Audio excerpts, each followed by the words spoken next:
জানেন তো, আমার যখন অনেক বেশি বিরক্ত লাগে তখন অনেকেই আমাকে সাজেস্ট করে, যাও বাইরে থেকে ঘুরে আসো, যাও এক কাপ কফি খাও, যাও একটু হাওয়াতে দাঁড়ায় থাকো।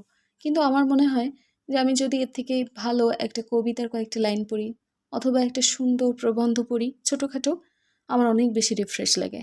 আমি জানি না এটা অন্য কারোর সাথে হয় কিনা, কিন্তু আমার ক্ষেত্রে এটা হয়। সকাল থেকে যাত্রা চলছে, আমি জানি আমার মতো এখন 1000 স্টুডেন্টের এই হাল, এই অবস্থা। তো বাইরে ঝিরিঝিরি বৃষ্টি হচ্ছে আর এখন বাজে রাত 1টা, মানে একদম কাটায় কাটায় 1টা বাজে। এখন আমি বাইরে দাঁড়ায় তো হাওয়া খেতেও পারলাম না, কারণ বৃষ্টি পড়ছে।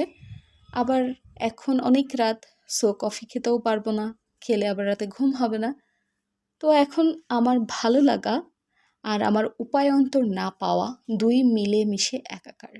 আমার বাম পাশে থাকা বুকশেলফ থেকে বাম হাত দিয়ে আমি যে বইটা নামিয়ে নিলাম, বইটার নাম হচ্ছে স্ট্র্যাটেজিক মাইন্ডসেট আর রাইটার হচ্ছে তিবাউথ মাউরিস। এত সুন্দর বই, আমি অলমোস্ট একবার পুরোটা শেষ করে ফেলেছি। আর কয়েকটা জায়গা আমি মার্ক করে রেখেছি, যে জায়গাগুলো আমার কাছে অনেক বেশি মোটিভেটিং, গেম চেঞ্জার মনে হয়।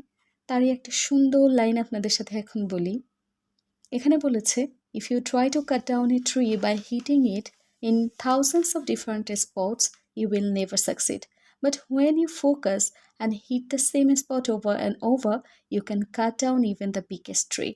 With laser sharp focus, you can achieve almost anything you desire.